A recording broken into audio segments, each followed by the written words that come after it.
संविधान का सम्मान करता है। हम भी सम्मान करते हैं, सारी दुनिया सम्मान करती है। वो कोई भी कानून हाथ में लेते हुए डरते ही नहीं है। उनको हिंदुस्तानियों को देश में बिरादरी में महंगी नहीं होगी, पढ़ाई खत्म हो जाएगी, लोग पढ़ ही नहीं पाएंगे स्कूलों में, बच्चे ही नहीं आएंगे पढ़ने के लिए। देखिए, यूजीसी काला कानून है, इसको लेकर जो विद्यार्थी थे वो तो परेशान थे ही और काफ़ी प्रोटेस्ट भी हुआ है। लेकिन एक सवाल सर मेरे मन में आ रहा है और मैं आपसे करना चाहती हूँ, जैसे कि आपका एक नारा भी रहा है कि समान नागरिक अधिकार रहना चाहिए, लेकिन एक जो मुद्दा आपने देखा कि यूपी और नोएडा के इलाकों में स्टूडेंट बहुत ज़्यादा परेशान हो गए थे। यहाँ पढ़ाई भी बहुत महंगी है और इंडस्ट्रियल एरिया है, यहाँ जॉब करने भी आते हैं। लेकिन आपको लगता है कि यूजीसी कानून की वजह से पढ़ाई और ज़्यादा महंगी हो जाएगी? पढ़ाई महंगी नहीं होगी, पढ़ाई खत्म हो जाएगी, लोग पढ़ ही नहीं पाएंगे स्कूलों में, बच्चे ही नहीं आएंगे पढ़ने के लिए। तो अब जब बच्चों को एक खतरा हो जाएगा कि मेरे खिलाफ कोई भी आरोप लगाया जा सकता है, मुझे कभी भी स्कूल से निकाला जा सकता है, मुझे कभी भी जेल भेजा जा सकता है और मेरी कहीं अपील नहीं होगी, तो बच्चे स्कूल ही नहीं जाएंगे, खेत में भाग जाएंगे, कहीं और भाग जाएंगे। कम पढ़ाई कहाँ रह जाएगी, पढ़ाई खत्म हो जाएगी। अच्छा, आज का जो युवा है वो प्रोटेस्ट ज़्यादा कर रहा है क्योंकि कुछ कमियां उसको नज़र आ रही हैं, लेकिन उसको भी अनदेखा किया जा रहा है, उसकी बातें नहीं मानी जा रही हैं। क्या कुछ ऐसी कमी है जो अब बदलाव ला रही है, उसको मजबूर करिए प्रोटेस्ट करने के लिए?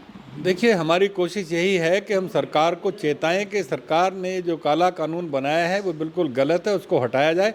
और सरकार को बच्चों की बात भी और जनता की बात भी माननी चाहिए। इसीलिए हम सब लोग आपके साथ बैठे हैं कि हमारी बात वहाँ तक पहुँचे, उनको पता लगे कि यहाँ के बच्चे, यहाँ का युवा वर्ग, यहाँ का पुराने जनता के लोग सभी उनके इस कानून से नाराज़ हैं। क्योंकि देखिए, बच्चे आने वाला भविष्य हैं देश के लिए।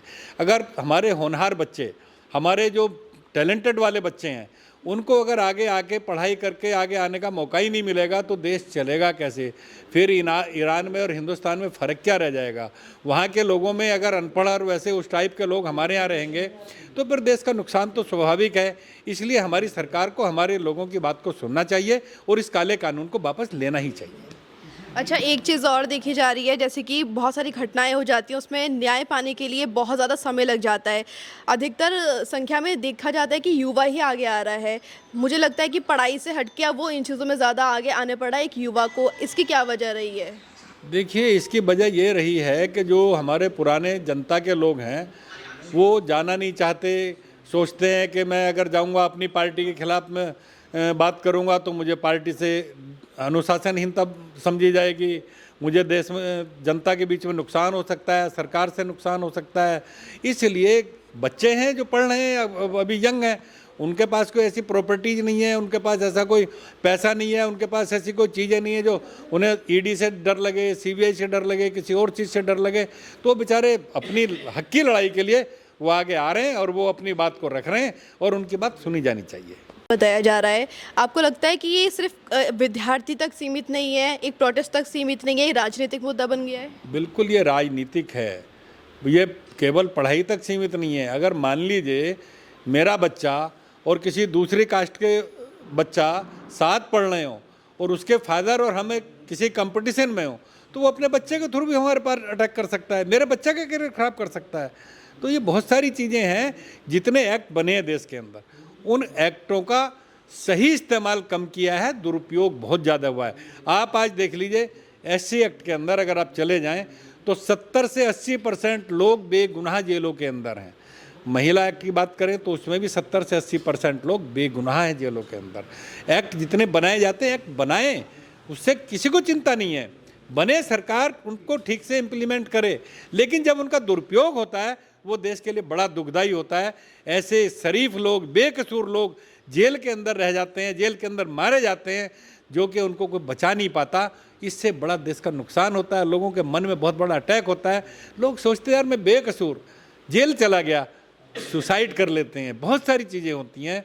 तो रिया जी, आप ये समझ सकते हैं कि इस देश के अंदर एक्ट को बनाना आसान है, लेकिन उसको सही इस्तेमाल करना गलत होता है। हमें एक्ट से उतनी तकलीफ नहीं थी, लेकिन जब इसका दुरुपयोग होगा तो दूरगामी परिणाम बहुत गलत होंगे, जो देश के लिए बहुत दुखदाई होंगे। इसलिए इस एक्ट को हटाना बहुत जरूरी है। अच्छा, हम अपने ही देश की बात कर लेते हैं। यूजीसी से हटके मैं एक सवाल करना चाहूँगी। अभी हाल ही में उत्तम नगर ईस्ट में एक केस हो गया है। होली के दिन इतना बड़ा मामला हो गया है, सिर्फ छींटे जाने से एक युवक की हत्या कर दी गई। इसमें अभी तक मुझे लगता है कि आरोपियों को सज़ा नहीं मिली है। बहुत देरी लगाती है हमारी सरकार कुछ भी एक्शन लेने में। प्रशासन भी बहुत देर में सो के जागता है, इस तरह से कहते हैं। कहीं ना कहीं इसमें भी युवा सामने आता है कि अब क्या होगा। उन्हें अंदर से डर लगता है तो वो बाहर विदेश चले जाते हैं पढ़ने के लिए। अभी हाल ही में ईरान का जैसा मामला चल रहा है तो वहाँ से भी वापस आ रहे हैं। लेकिन अपने देश में अगर सुरक्षित कोई महसूस नहीं करेगा तो कैसे रहेगा युवा, कैसे आगे बढ़ेगा? देखिए, मैं वही कह रहा हूँ, अभी भी मेरा कहने का उद्देश्य वही है कि एक बच्चा जो अनपढ़ लोग हैं वो कोई भी कानून हाथ में लेते हुए डरते ही नहीं है, उनको चिंता ही नहीं है। वो कानून हाथ में ले लेते हैं, बच्चे को मार दिया। लेकिन अगर वो पढ़े लिखे होते तो ये शायद जो प्रॉब्लम हुई है नहीं होती और ये घटना नहीं होती। तो इस तरह से ना उनके घर टूटते, ना उनको भागना पड़ता। सरकार ने देर से लिया लेकिन एक्शन लिया, उनका घर तोड़ा गया, उनको पकड़ा गया, जेल भेजा जाएगा, कानून अपना काम करेगा। लेकिन अगर बच्चों को पढ़ने से रोका जाएगा तो ये क्राइम तो बढ़ेगा। क्राइम को जब भी आप रोक सकते हैं जब बच्चों को फ्री हैंड पढ़ने का मौका दें।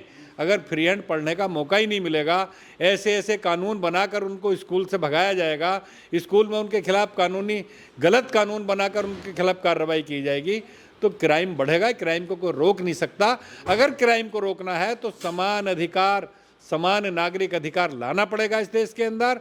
हर एक आदमी को बराबर का हक देना पड़ेगा। आप कोई एक्ट बिरादरीवाद का तुरंत हटाइए, आरक्षण हटाइए, यूजीसी हटाइए, तो देश बहुत स्मूथली चलेगा। पिछले कितने वर्षों से देश में कोई दिक्कत नहीं थी, अब अचानक क्यों सवर्ण लोग सड़क पे आए हैं? इसीलिए सड़क पर आए कि गलत कानून बना है। ये कानून वापस लेना ही होगा और लेना ही चाहिए। धन्यवाद सर हमसे जुड़ने के लिए। देखिए, मैंने यूजीसी पे कई सवाल किए हैं जो कि मुझे लगता है सवाल ये जानना भी बेहद ज़रूरी था हमारी जनता के लिए, क्योंकि कुछ सवाल ऐसे होते हैं जो डायरेक्ट हम किसी से नहीं कर पाते हैं। लेकिन हमारे थ्रू आप ये जो सवाल हमने किए हैं, कुछ चीज़ें आप जान रहे होंगे, कुछ चीज़ें हम भी आपसे जानते हैं। हमारे साथ मौजूद थे समान नागरिक अधिकार मंच के संयोजक NP सिंह जी। सर बहुत बहुत शुक्रिया हमसे जुड़ने के लिए। धन्यवाद।